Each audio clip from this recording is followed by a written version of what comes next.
First of all, I think the entire notion of being against diversity, equity, and inclusion is goofy as fuck. I think looking at trying to create a world that is mundane, colorless, not thought-provoking, I think is moving backwards. I think it's by design.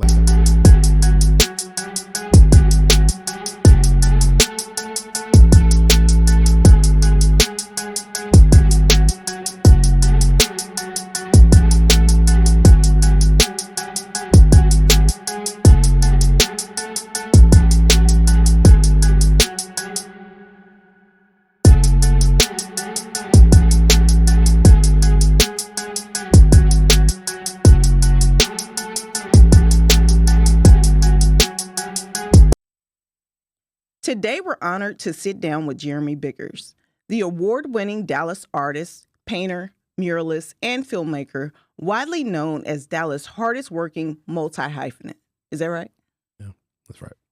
From his roots at Booker T. Washington High School to collaborating with global brands like Nike, Adidas, Jordan Brand, and Meta, Jeremy pushes artistic boundaries. Get ready to dive deep into his unique vision, the stories behind his signature hyper red art, and how his identity as a Black artist in America shapes his powerful work.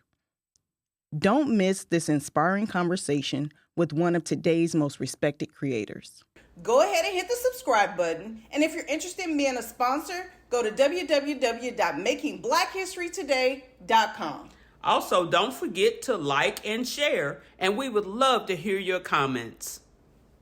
Welcome to the inaugural season of Making Black History Today. I'm your co-host, Liz. And I'm your co-host, Porter, and we're so excited to have none other than Jeremy Biggers in the studio today. Welcome, Jeremy. Hey, appreciate y'all. Yay, Thank Jeremy. you. Thank you. All right, so we'll start the conversation. Let's talk about your childhood, where you grew up. I believe that was South Dallas. Yeah, South Dallas. Let's talk about as they say, South Dallas. Yeah, South Dallas. Yeah, sunny South. Yeah, I grew up in South Dallas near Fair Park, and being I credit South Dallas a lot with being the artist that I am today. I grew up being the only artistic person that I knew.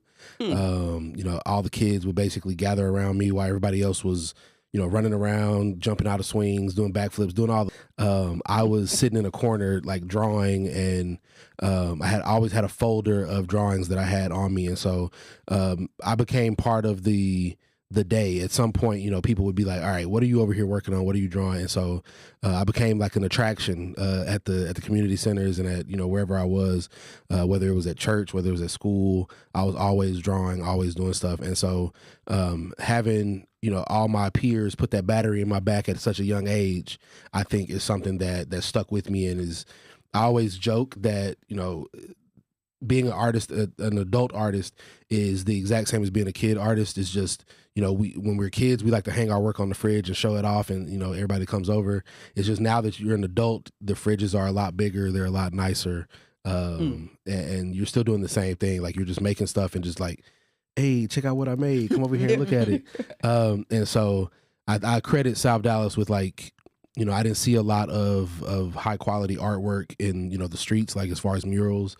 And I didn't realize until I, started traveling and seeing more of the world that was something that I was missing as a young person. And so it's been something that has inspired me to go back to communities like where I grew up, not necessarily just South Dallas, but literally all over the country and other communities that are similar, and try to provide high quality artwork for people that were just like me, whether they be young or young at heart, or whatever part of their artistic journey they're on.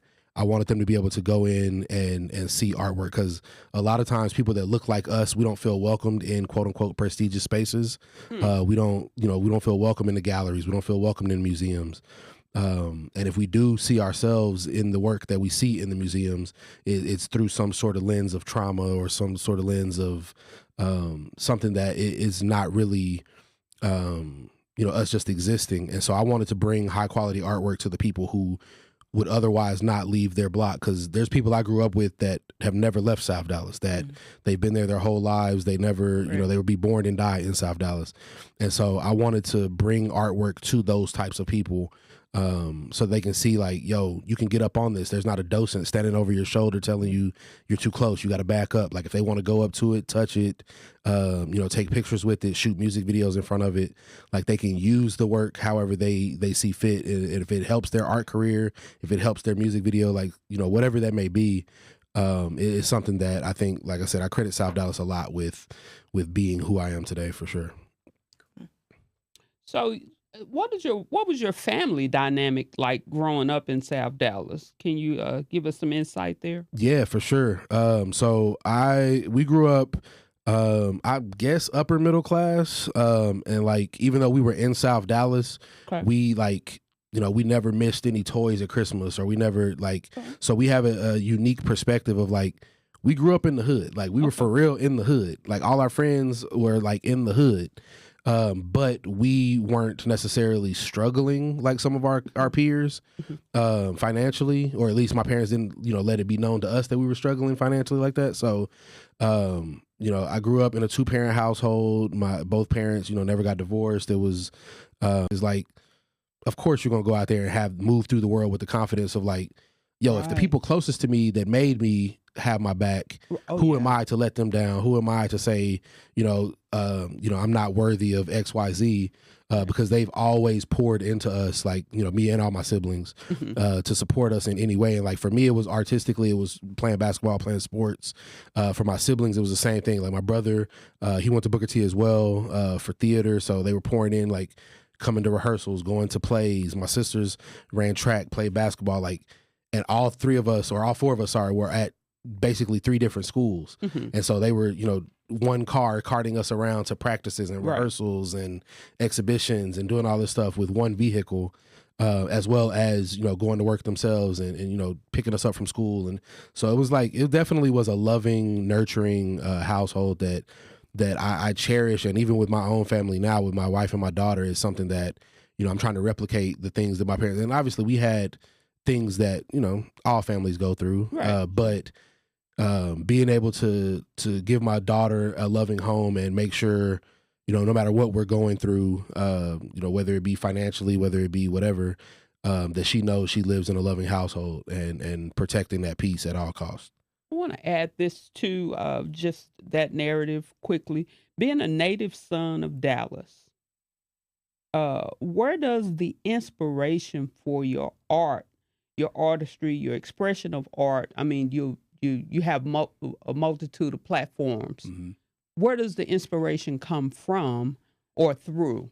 Yeah, I would credit just life in general. I gain inspiration from movies and music and conversations with friends and loved ones. I think a lot of times as creatives, as artists, you know, we like to think of it as this like divine power, and like, yo, you're just so blessed and you're so talented. And like on one hand, that is true for sure. Absolutely. But on the other hand too, is like talent, quote unquote, is time spent within a pursued interest. And so the longer you spend with it, like I like to believe I can teach anybody to paint. I can teach anybody to draw. It's just a matter of how long are you willing to dedicate yourself to doing that task.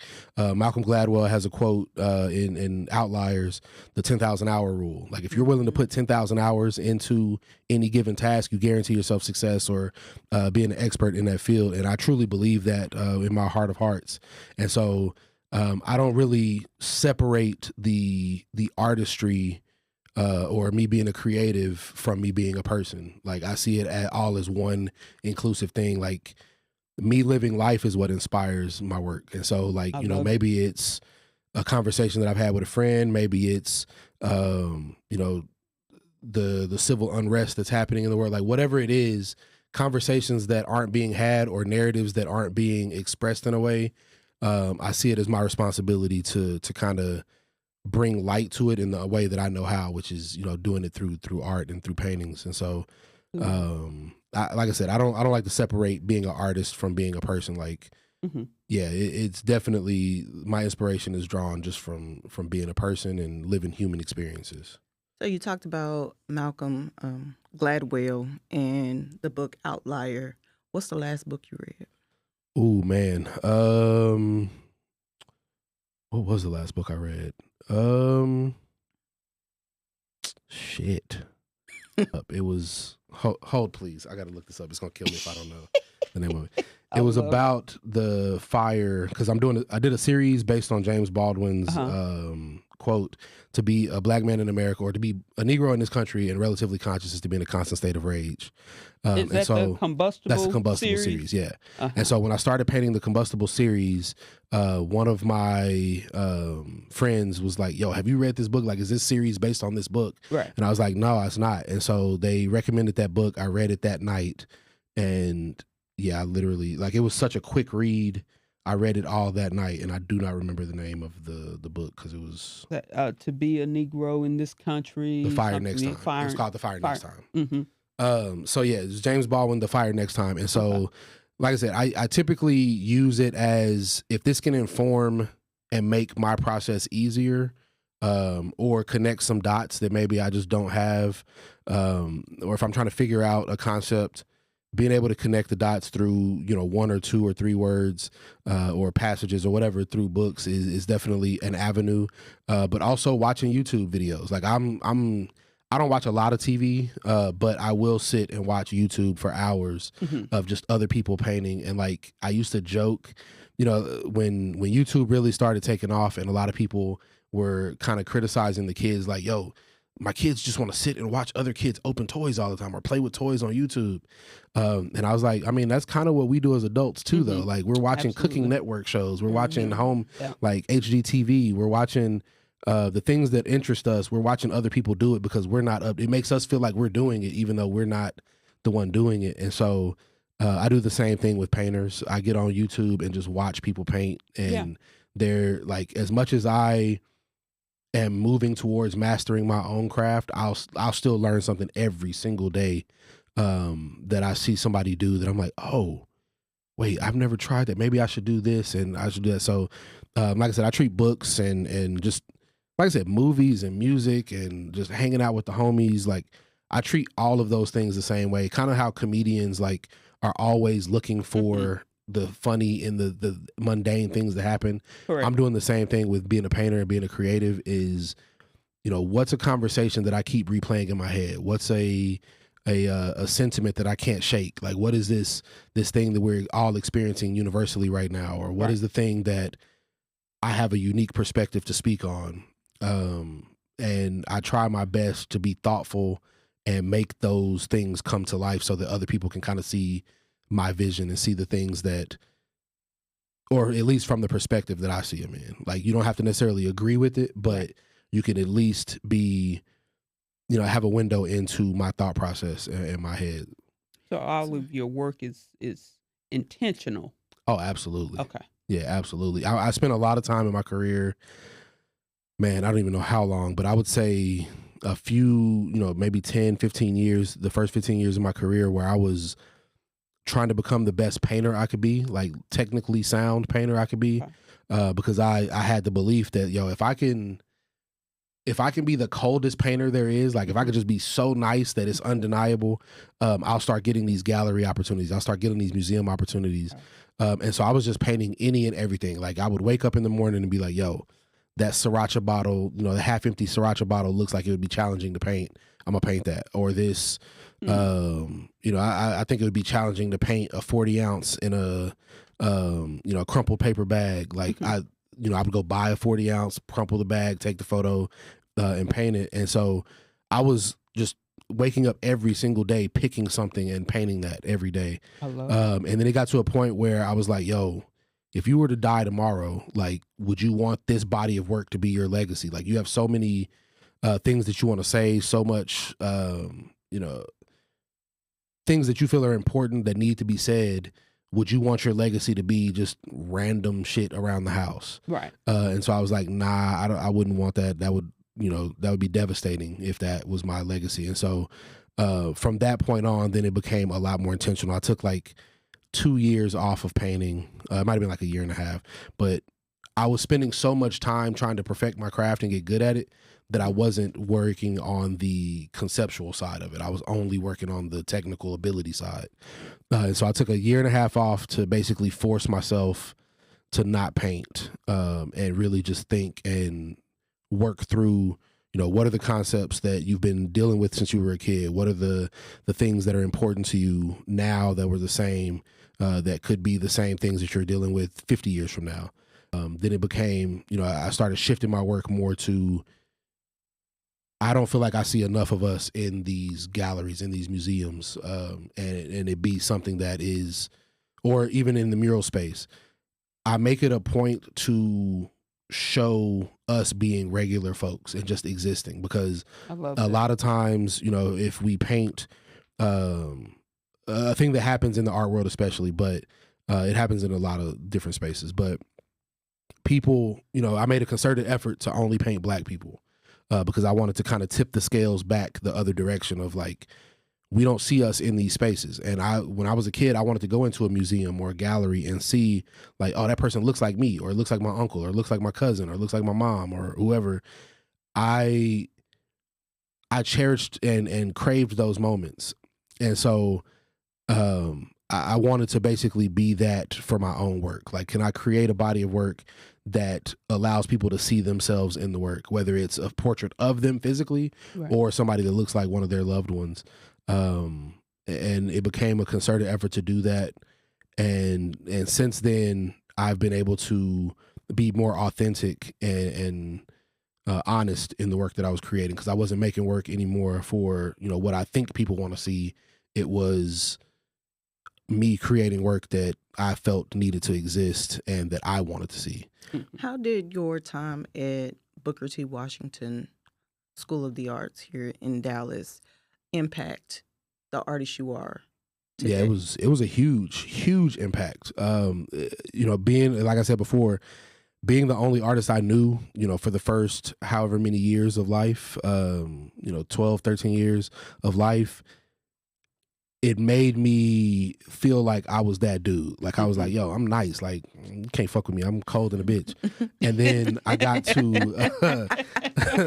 to Booker T. And I was just like, hey, yo, like, yeah, I'm not nice at all. Like, it's a reality check. Yeah, it was definitely like growing up playing sports. Like I said, I have a very competitive streak. And so whereas I could see that reality could crush a lot of people, because you have such a huge ego and such a huge self-worth, and then you see like where you stack up against the people that do this for real, and that could crush a lot of people. But me growing up playing sports, I'm not gonna lie, for the first couple of weeks of school, I was bummed. I was like, yo, like, what the fuck? But then you look at like the kids that I was going to school with, they grew up in households that collected art because they could afford to collect art. Yeah. There was, they went to museums, they went to galleries, they've had art in their lives their whole life. They had private tutors, they had like all these things to get them to where they were when we got to, freshman year of high school. Of course, they're going to be more, further along in the process. And me being self-taught, and, this is, the late 1900s. There was no internet. Like, we didn't have social media. We didn't have YouTube. We didn't have a way to look at what other people were doing in any given time at our, at our fingertips. And so anything you were learning was self-taught. And like, I was going to, like, my parents would take me to the library every Sunday, and, my siblings would just check out books and stuff to read. And I was checking out Lee J. Ames, 50 planes, trains, and automobiles, like drawing books.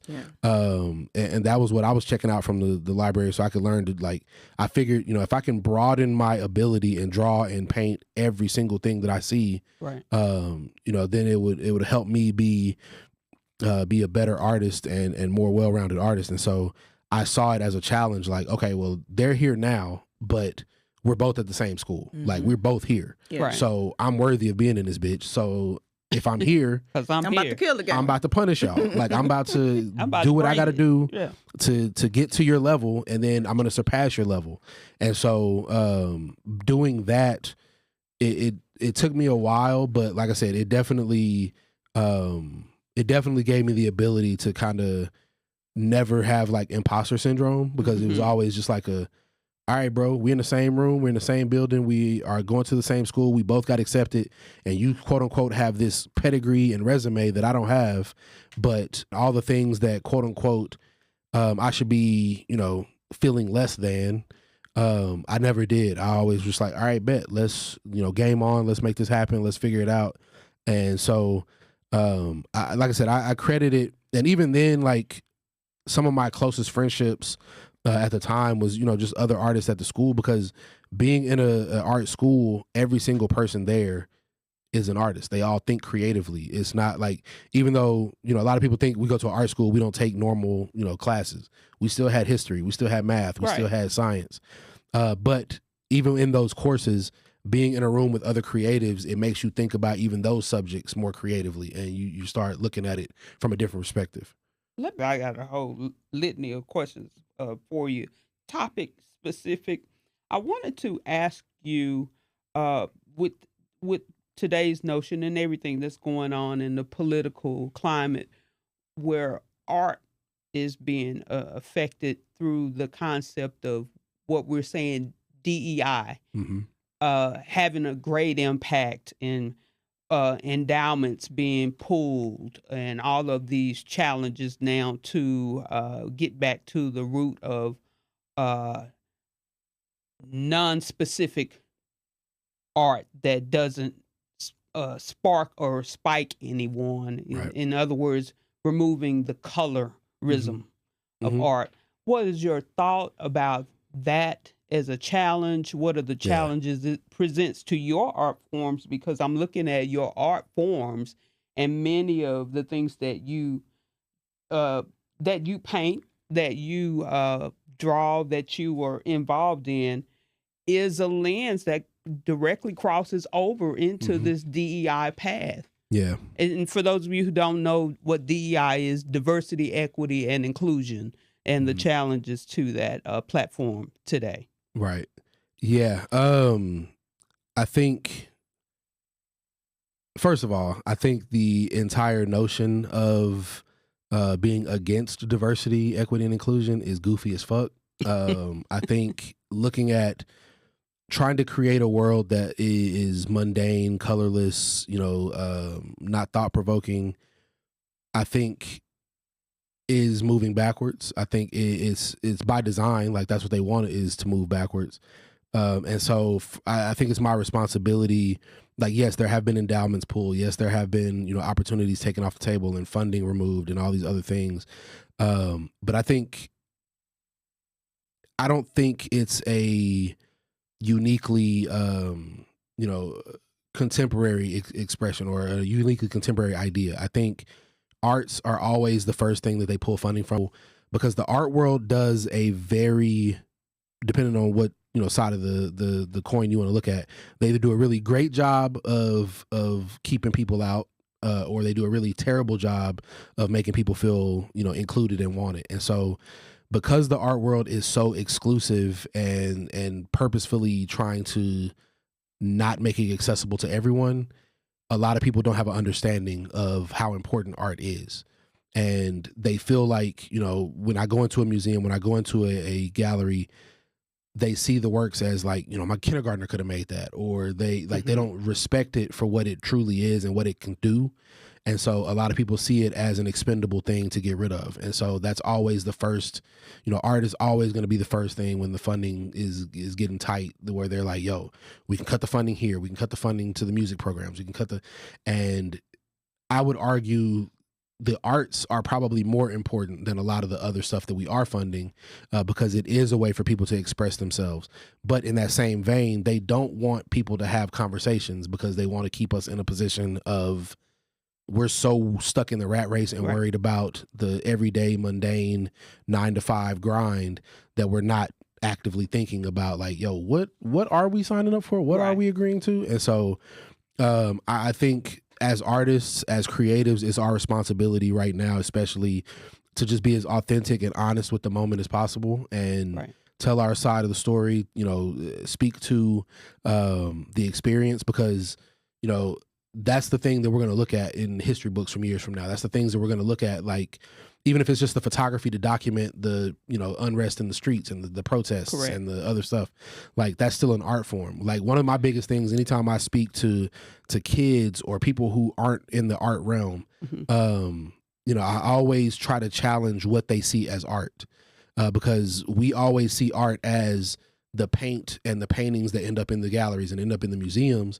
But we very rarely see art in, the car that we drove here in, the streets that we ride on, the stop signs, the traffic lights, the highways, like every single part of our life has been designed by someone. It was created, it was drawn on paper first, and then it was made a reality. The clothes we wear to, our glasses to like literally everything that we see as just this is a part of life, like, clothes are clothes. Right. No, somebody had to design that. Somebody had to make that. Somebody had to figure out the process to go from cotton grown in a field to weaving it through a loom to make a garment that we can wear to keep us warm and keep us out of the elements. Those are all things that like we can change our perspective on what we consider art. And even if you're looking at it from a more, higher power, divine power, like nature, like flowers, trees, grass, the sky, clouds, all of these things were created. Like it's not something that, like I said, whether you believe in God, not believe, you believe in the universe, whatever, these are things that didn't just come to happen by happenstance. Like these are all things that were created in some way.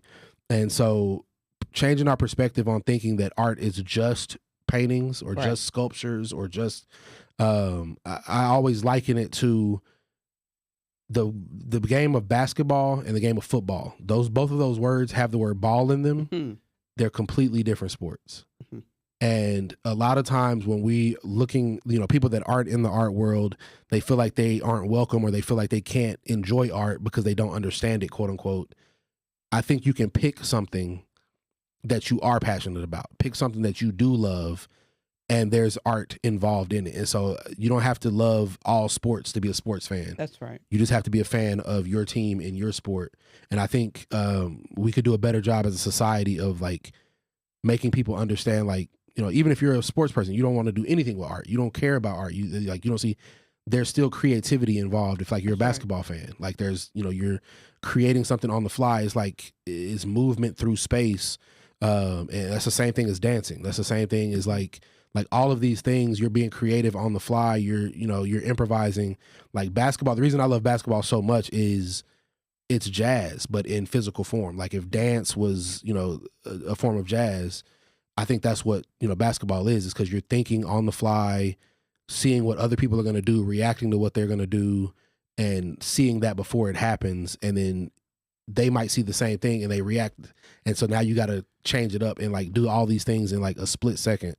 And so, like I said, I think there's beauty in a lot of things. And going back to the original point, I think once we realize that the things that they're trying to cut and realize why they're trying to cut it, why they're banning books, why they're doing all these things, they know what they contain. They know their power. They know what, what those things can do once people rally behind it. And so I always encourage people, look at the shit they're trying to ban, look at the shit that they're trying to get rid of, and ask yourself like a deep question, like, why are they doing that? What is their reason behind it? And once you realize that almost all of them have the same motivation, then you'll start questioning, like, why are we just blindly going with this shit? Like, why are we just allowing this to happen? And so I think the first step of that is just having people understand that there's value in the arts, and that it starts there. And obviously I'm biased because I'm an artist, but I think a lot of it starts there. And you're passionate about it. I'd like to go ahead. I will ask you this one last part. That was a 2-part question, and the second part was, and we'll do this quickly. Cool. So, and the second part of that, the diversity, equity, inclusion, and its impact to what's being nullified and affirmed in art. You're biracial. Father Black is a brother. Yep. And mother white is lady. White lady. Yep. White lady. Yeah. I was gonna say sister from a different mother. Yeah. Well, she's still obviously Yeah. a sister from a different mother. Yeah. I love. Yeah, we got lift up all the people. Yeah, facts. How does being in a biracial existence help you frame the lens of all of these art forms that you have an impact? Yeah, no, it's being biracial gives me the unique perspective of I have family members that are on both sides of the equation. And so to be around my dad's side of the family and to hear the conversations and the pain points that they have, it closely mirrors the same existence that I have. Like being biracial and moving through the world, like, yeah, sure, my mom is white. But when I get pulled over by the cops, they're not being like, hey, we only gonna half take you to jail, or we only gonna half beat your ass. They view me, and I move through the world as a black man. And my mom realized that even at a young age. And so because she knew she was raising black children, she raised us as black children. She didn't raise us as, well, you're mixed and you shouldn't take credit for, like, you're both sides. She knew how the world was going to perceive us. And so that's how she raised us, is y'all are black in a world that doesn't like black people. So let me... She said that? Absolutely. Absolutely she did. And so she was very much a proponent of, this is how the world is going to treat you. This is how you need to, one, prepare yourself mentally for it, but also be like, you have to move through the world carefully. You can't just be out here willy-nilly. Like I said, like, there's a lot of freedom, and for lack of a better word, because I know people hate this word, they close their ears and stop listening after they hear the word privilege. But there's a certain level of privilege that exists, even as a light-skinned black person, but especially as white people. And so as a light-skinned black person, I understand that my experience is not going to be the same as somebody who's a dark-skinned black person. And even if I was fully black, that wasn't going to be my experience. And so being able to have those conversations, and even now, like, my mom has passed, my dad have passed, even now, that my mom and my dad aren't the dam, the stoppage where they can protect us from what we see from the rest of the world. Like, to be able to see, quote unquote, family members that you spent time at their house. You spent summers with them. You share blood. Meals. You share blood with them. Like, you've shared Thanksgivings with them. To see them make the comments that they make via Facebook that are anti-black, that are anti, all the DEI, anti-everything, and to be pro that other dude that will remain nameless. It's a mind fuck, honestly. Like, to be able to see, man? Yeah, Cheeto. I wasn't gonna say it. I wasn't gonna say it. 45, 47. It's like, it's truly, like, it fucks with you because, like I said, these are your family, quote unquote. These are people that are saying things that are derogatory and anti to your experience. And then when you call them out on it, they're like, oh no, but not you. Like, we know you're good. We're talking about the other ones that aren't, blah, blah, blah. And when you see that dichotomy of, you say you fuck with me, you say you're, you love me or whatever, like, not to get too deep into that, but like, that could be said of anybody, I guess. We had Richard Miles on the podcast. I don't know if you're familiar with Richard Miles, but he was wrongfully incarcerated here in Dallas.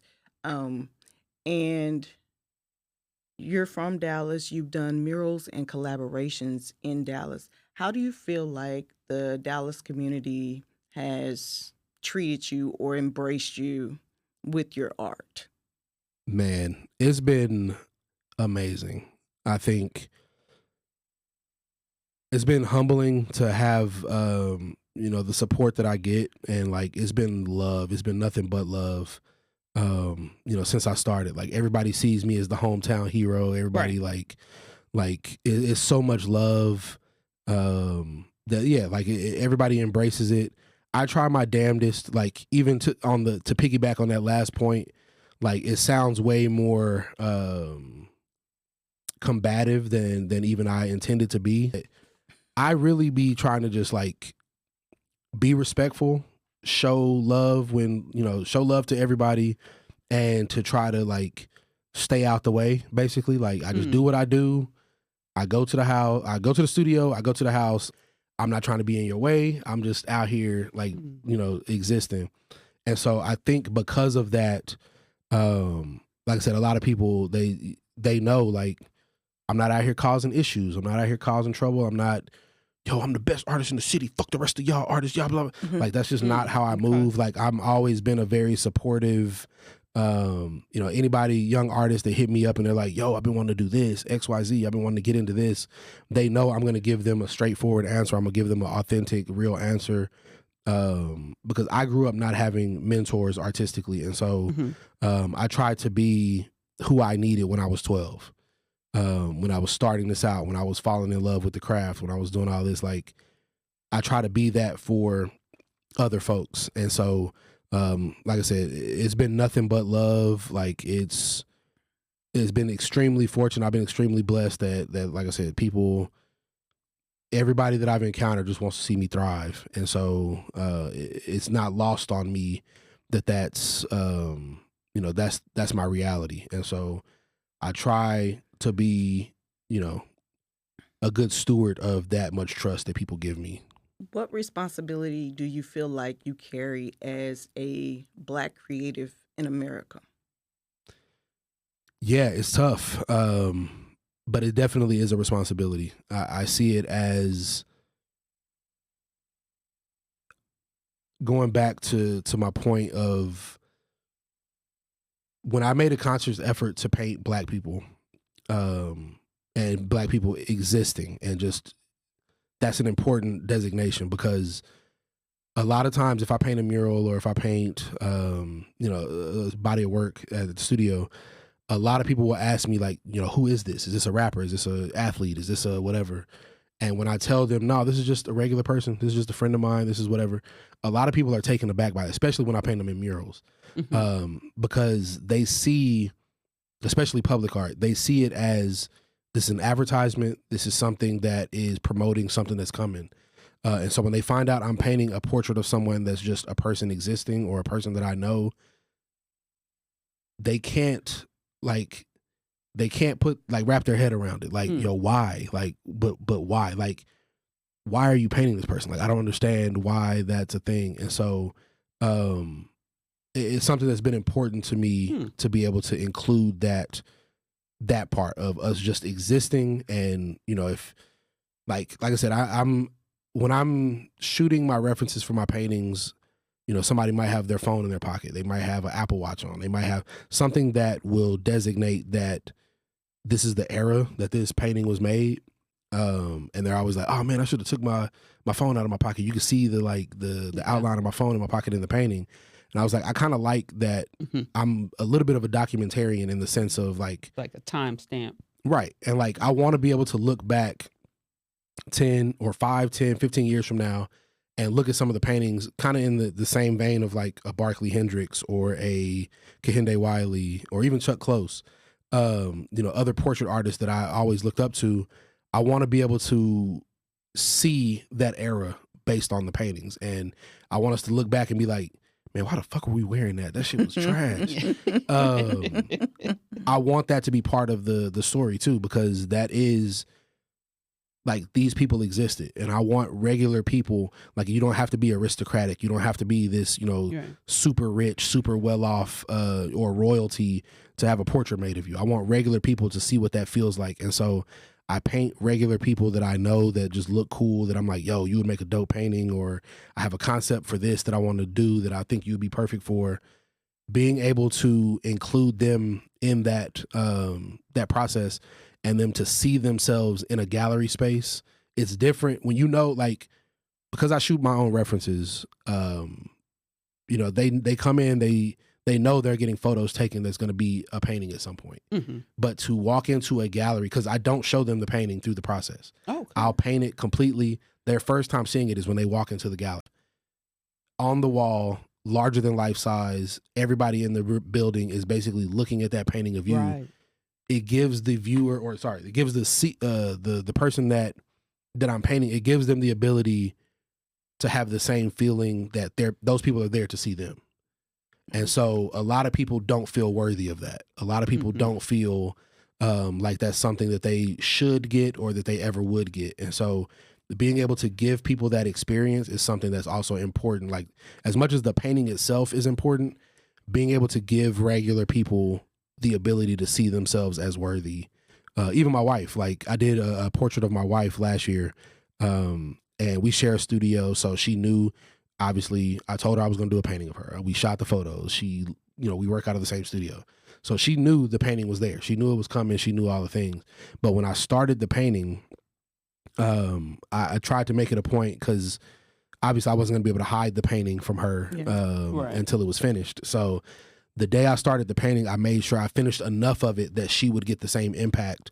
I finished her whole face and her hair and the layout on the canvas. Like, even though the clothes weren't finished, she could see herself when she walked into the studio the next time she walked in. And even her experience, like, to have her in tears and to have her be like, yo, I knew you were doing this. I knew this was coming, and I still wasn't prepared. Like, I still wasn't ready for the overwhelming emotions and that I felt of seeing you see me as worthy allows me to see myself as worthy. That's the walkout.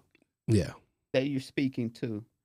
I viewed that, and it was a moment. Right. I saw her, like, as I saw the portrait, and then she comes and she just leads. Yeah. She's out in front of it in the same attire, same hair, same everything, and it was a transformational moment for me. So I know that must have really impacted her as well. Yeah, it's been cool too, because people know, like, the people that I paint have been to enough exhibitions and know that that's what I'm doing. They have started wearing the outfits that I painted them in to the openings. Okay. So they can have their moment of, like, taking their picture with the painting and doing all the things. And so that's cool. It's been super cool to see.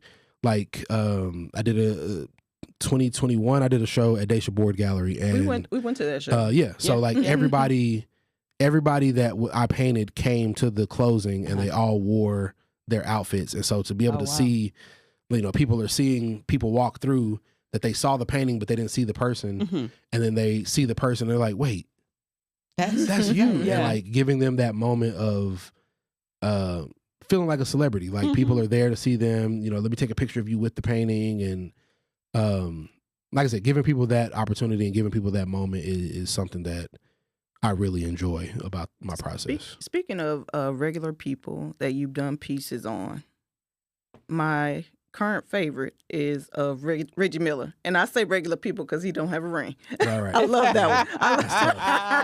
That's tough. I love that one. I love it. He's like, yeah, that's tough. Yeah, that's tough. Yeah, so I've been, for the last 5 years, I keep going back to basketball. I have really been wanting to do a basketball themed series. And I just, growing up, in my artistic career, a lot of gallerists and so-called experts, will tell you, when you paint celebrities, that's a sign of a young artist. You're not, all you're doing is replicating someone else's photograph of this famous person. And you're using, it's a step, just barely a step up from drawing, like, who makes these cartoon rules? characters. I know, right? The gatekeepers. Yeah. But yeah, like, they see it as a step up from, like, painting cartoon characters or recreating cartoon characters. And so for a long time, I believed that hype. And so I moved away from painting celebrity and pop culture icons. And I started painting people, like regular people that I knew. Well, for the last 5 years of me doing that, I've had this in the back of my mind of, like, I grew up playing basketball.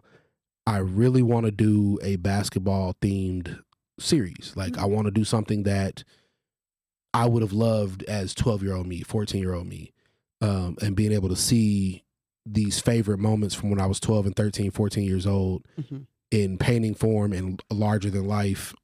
This is from an era where, like, we didn't have streaming. If you basically we shared these cultural moments because we all were sitting around watching the TV at the same time. And so we have a deeper emotional connection as millennials to our childhood and nostalgia because we all shared it. And like kids now, it's gonna make me sound super old boomer, but like not boomer. Kids now, they don't have it like we had it. No. Kids now, they definitely don't. Now they don't watch the same things all at the same time. And even if they watch it on streaming, you know, they're catching it at different times. And so it's not the moment of we go back to school on Monday and we're all talking about this moment that happened over the weekend. Yeah. We're not talking about this exact, like we all were sitting in the same place when the flu game happened. We all were sitting in the, like, you know, whether it be at our grandparents' house or our own homes. When we came back to school the next day, we talked about the flu game, Jordan being carried off the court. We talked about the Reggie Miller choke. We talked about, you know, Vince Carter jumping over the French dude. Like we talked about all these things because we all watched them happen live and we all experienced them and we had to sit with that excitement and not be able to talk to anybody about it until we got back to school. And so now, whether it's Twitter or Threads or Instagram or TikTok or whatever, Snapchat, we can jump online and share our thoughts about shit real time. And so we don't have to sit with it and get excited about it and have to hold on to it until, you know, Monday when we return to school or work or whatever. And so the basketball series is just like, man, I don't have any audience for this. I just want to make them because I want to see them exist. And so it's been cool because I've been able to meet a few, you know, NBA guys because of this series. Oh, so seeing them that way, sure. Yeah. So I'm excited to keep going. They want to see those as well. I want to shift your attention to something that is very thought provoking. I looked at the short film and the content of the short film with even how it's set up in the black and white and the intermingle of obviously the grays and the earthiness of it. And I want to discuss that with you just in part, and then I want to move to the business aspect of what you do. The short film, talk to us about the short film and what your thoughts were in behind the I think it was called The Problem Solver. I think Harvest, I think is what you're talking about. Okay. So again, going back to letting life inspire me, that Harvest was a short film that I did. It was part of I did paintings in conjunction with the film. Okay. Because for a long time, again, I was trying to fit myself into a mold of what I thought people expected of me. And so when I did exhibitions, I would only do paintings. And so I was like, yo, you're a filmmaker, you're a photographer. You don't have to only put paintings in your shows. You can do films, you can do photography, you can, and like that's gonna, if I'm only doing paintings, I'm competing with everybody else in the world who's doing exhibitions that are just doing paintings. But if I can do paintings and a film, now I'm only competing with people that can do paintings and film. It kind of like makes me you know, stand out a little bit more than what other people are doing. And like at the end of the day, like, you know, we all, it's a cute little like, no, I make art for the love of the game and I just want to be an artist to get my expressions. At the end of the day, we're all trying to get to an end goal. And my end goal, you know, is to be one of the greats, but also be in these museum exhibitions, to be in these prominent collections. And in order to do that, I have to put myself in a position to be in front of the people that make those decisions. And so when I did Harvest, that series and that short film was, there's the sentiment behind it, or the entire you know, story behind it was everybody's able to profit off of blackness except for black people. And you know, whether it be at that time, you know, I was hearing people call the like box braids, I was hearing them, or cornrows, I was hearing them call them like the Kardashian braids, or like all these other things. Or I was at Urban Outfitters one time and they had an Afro pick. super disrespectful. That an Afro pick with like a fist on it, and they were calling it like they tried to rebrand it as something else. I forgot what they were calling it, but I was like, bro, it already has a name. You don't need to rebrand it. It's an Afro pick. The Afro pick. And same thing with like I forget who it was, some designer during New York Fashion Week during that same era had walked do-rags down the runway, and they made like long cape do-rags and all this other stuff, and I was just like, this is the same shit y'all call us ghetto for. This is the same things that y'all are out here getting lip fillers and like butt injections and all the things that y'all try to say are unprofessional or, you know, unbecoming of us. All of those things you're doing, but because you put whiteness around it or attached it to it, you're trying to rebrand it as something that it's not. And so that entire series and that short film was about my response to those things happening, because it was like all these things were happening back to back, right? And I was like, yo, I need to say something about this, but I don't know how to say it. And so Harvest became me making a body of work addressing all of those those things. And the title, Harvest. Yeah, so the title Harvest came from, like I said, you're using us to like reap all these things from us. Like you're harvesting our culture. You're pulling all these things from blackness. And like I said, to the simplest form is everybody is allowed to profit off of that. Like everybody can pull a little bit, like to harvest. You love the culture. You love us. You love everything that we bring. You love the slang. You love the terminology. You love the TikTok dances. You love all of the things that make up us. But you don't, like, you want those things and not the people that are attached to it, the people that created it, the people that have made them. And so I treated it as like, you want the fruit that we bear, but you don't want the plant. Tree. Yeah, you don't want the tree, you don't want the plant. And so, I titled it Harvest. So walk with me, and thank you for it. I kind of had a mindset that that's what we were speaking to. Watching is very rich. Please, audience, so you have an opportunity to look at that one. You should take the opportunity to do that. Also, like, share, and subscribe to the podcast Making Black History Today. We greatly appreciate it if you would do that. I want to talk to you just segue from the expressionist part of what you brilliantly do, and let's talk about the business of art. Can you walk us through what it's like in the actual business of how to get the curations, how to get monies, how to get contracts, and those types of things for the audience? Yeah, absolutely. So going back to my point about, you know, a lot of people see art as an expression, and it is that in a sense. But if you ever want to do it at a level where it's, you know, funding your lifestyle or paying your bills, you have to also look at the business side of it. And, you know, a lot of people get yucky and feel grossed out by the thought of monetizing their art form and figuring out how to make money from their art.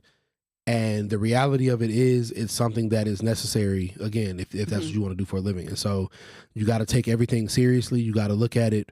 You know, for me, when I started booking the larger jobs, you know, working with the corporate gigs, it was word of mouth. Like, it wasn't anything that I was doing that I was like applying for these jobs, or eventually it got there. But initially it was just, you know, I have a friend that works for this company, or a friend that had worked with this company but wanted to, you know, again, going back to not being an asshole, like making yourself as easy to work with as possible is something that I think is a very underrated skill set. And for me, like, as much as I want to be the best painter I can be, not being, you know, a diva or impossible to work with is just as important. And so what that looks like is, you know, when people are reaching out to you about, you know, business opportunities, coming to them with preparation, coming to them knowing, understanding of, you know, this is what the market is charging. This is what I should be charging for this. This is what the market expects.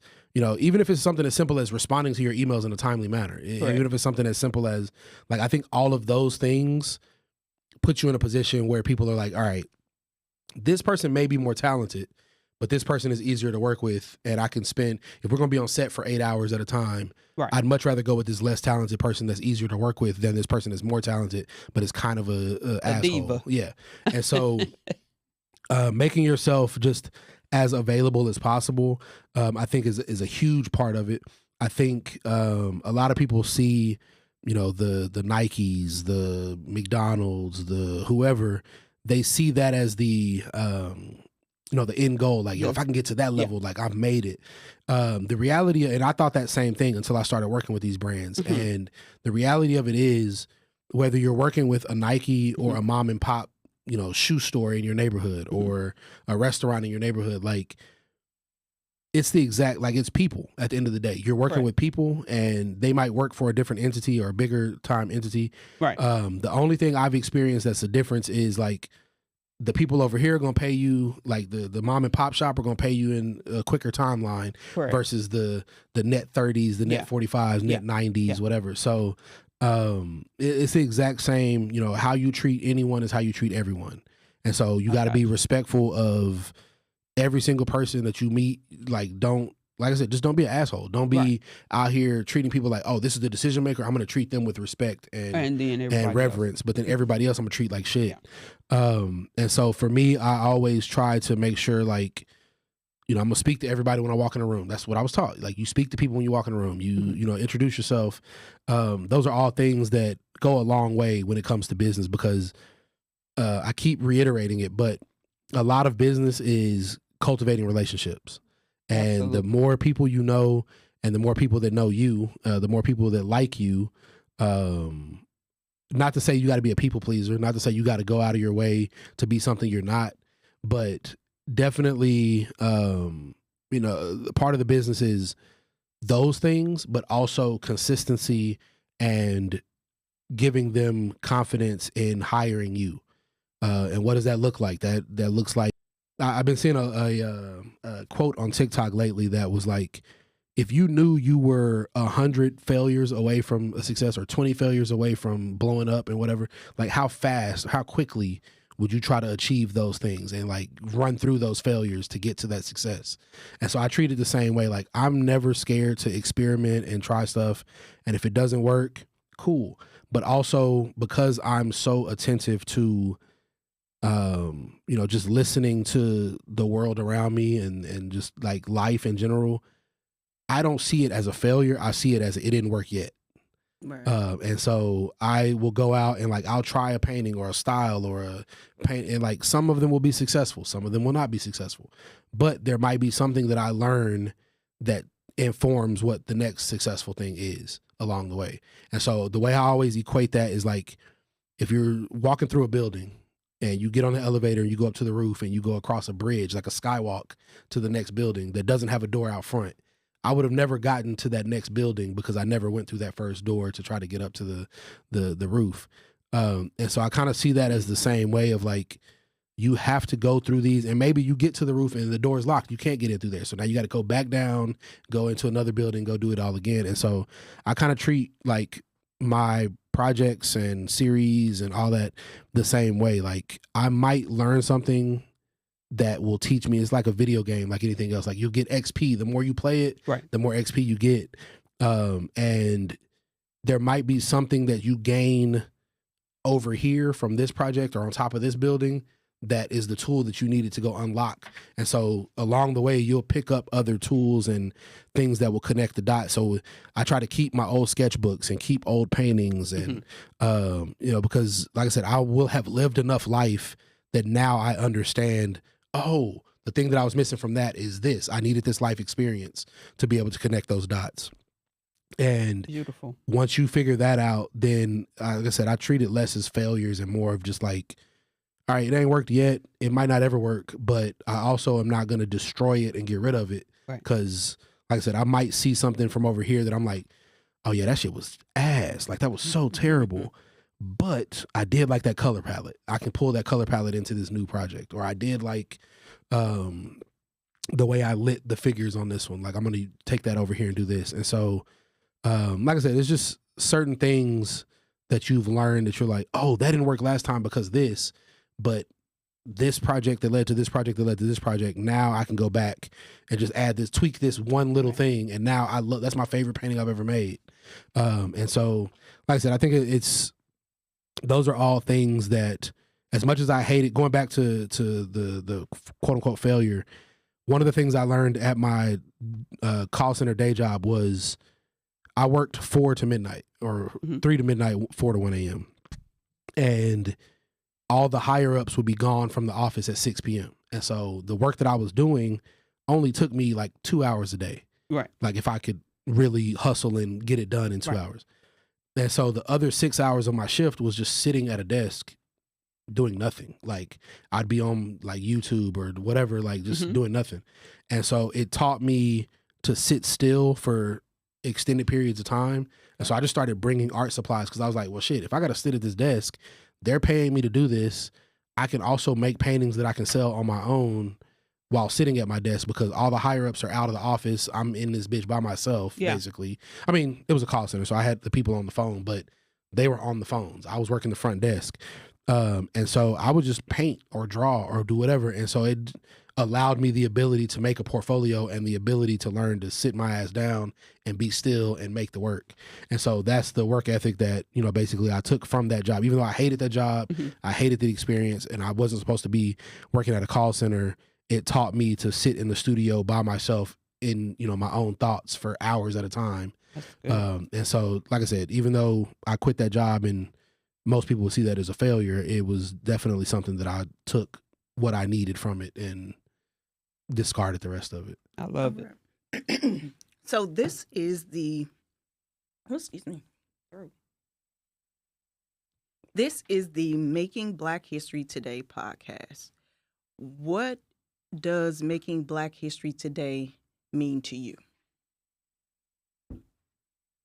Yeah, that's a great question. I think that's it's a heavy question because there has been so many things done to lead us to this point, for us to even be in this room right now talking about, you know, we're in front of microphones, in front of, you know, expensive cameras in an expensive room. Like, these are things that, you know, our ancestors, even our parents, would have been like, yo, what do you mean you're just sitting in a TV studio, like talking about stuff? Like, that would have been things that they couldn't even wrap their brains around, much less people that were further back in our lineage and our ancestry. So I think making history is making Black history specifically is making the most authentic experience of moving through the world and being mindful of what has come before us, as well as the responsibility and the legacy that we're going to leave behind, knowing that it's bigger than just us. And as much as, you know, we get caught up in the minutia of,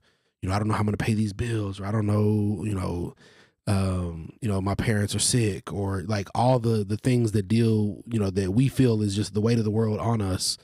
At the same time, we recognize that something that I'm doing, I'm going to be the bridge for somebody else to get into their, you know, whatever they're supposed to be doing. Right. And, you know, even if I never see the level of success that I want to see, there's going to be something that I do, conversation that I have, a podcast that they watch, you know, where I say something that is going to inspire the next generation, or at least inspire the thought, a thought. It doesn't have to be the thing to be like, all right, use the leader of the, like, what. It could just be, like I said, like the small little thing that connects the dots for them. And I think that's something that is, as much as we want to be, you know, in the history books and be like, yo, I made every possible use of a peanut. Like, as much as we want to be that, right. You know, it doesn't have to always be a home run. It doesn't always have to be a swing for the fences. You know, we can make history with even the smallest. You can get to first base. Exactly. Like, you know, being on a bunt, a sacrifice fly, like all of those things are just as important to get to the final goal of winning the game. And I think it's just a collection of all of those things together that eventually get us to the point where, you know, we're wherever we're trying to go, whatever that goal is. And so the way I think that we can do that best is just being as authentic and just letting letting our experience be the most, and I keep using the word authentic because it's really easy to like curate and cultivate what you think people want to see, especially on social media. And so being like, nah, this is what it is. This is what my existence is. This is my reality and how I see it, and being truthful about that, and not just being like, yo, I'm only going to show the wins. I'm only going to show, you know, when shit is sweet out here, because it's not always sweet. And it's not like, no matter how successful you get as an artist, no matter how, you know, well off you think that shit is for the people that you're looking up to. I always tell people when I speak to young kids, and just anybody in general, but especially young kids, like, everybody you've ever met is making that shit up as they go. Yeah. Everybody is freestyling. As much as they seem put together, as much as they seem like they have their head on their shoulders and they know what they're doing, like your parents, your teachers, your like everybody you looked up to, your mentors, they're all freestyling. And even if they don't think they're freestyling, they've read enough books to lie to themselves into believing they're not freestyling. Right. But at the end of the day, like, I can give you the exact ingredients, the exact recipe to make this cake. But if you're making this cake in, you know, Aspen, Colorado, or if you're making this cake in Miami, Florida, it's going to be different because of the altitude. It's still going to, like, there's so many different things that I can give you the exact playbook that I use to get to where I'm at, and you still wouldn't get the same results because you've lived different life experiences. You're doing it in a, you know, a time that I didn't do it in. You're doing it, like, there's so many different variables that it's just a matter of, the only way I can help people in that regard is to just be as real as I can be, and not just try to make the shit that I think they want to see, and just be like, yeah, nah, this is what it is. Good, bad, ugly. And, you know, whatever happens, happens. If I get to where I'm trying to go, perfect. If I don't, hopefully I help the next generation or the next person, or hell, even if it's my daughter. Like, if I can be, you know, if everything I've done up to this point is to get as many roadblocks out the way for her as possible, then I'll still consider that a success. I love it. Excuse me. Well, we're so grateful that you joined us on the show today. Thank you for joining us on the Making Black History Today podcast. Absolutely. And on a quick note, I just wanted to put a shout out to Black Magic 363, Radiohead Rich. Though we definitely want to uplift you guys and tell you we'd love to be with you, but we're here in the studio. That part. Again, Jeremy, thank you so much for joining us in the studio today. And thank you all for listening and watching the Making Black History Today podcast. Please subscribe, like, follow, comment, and share. Thank you.